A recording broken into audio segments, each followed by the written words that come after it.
This is Matthew from the Windows Club.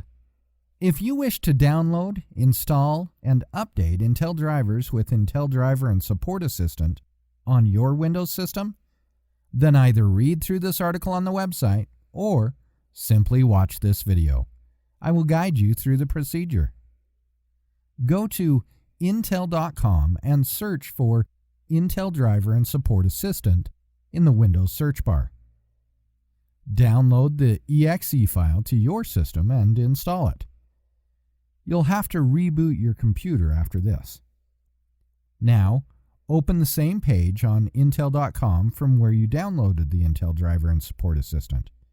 You will get the option to update drivers, which require an update. Isn't this easy and interesting? If you have any doubts, please go to the original article on the Windows Club and write your question. We will surely answer it. Thank you for watching this video. Have a nice day.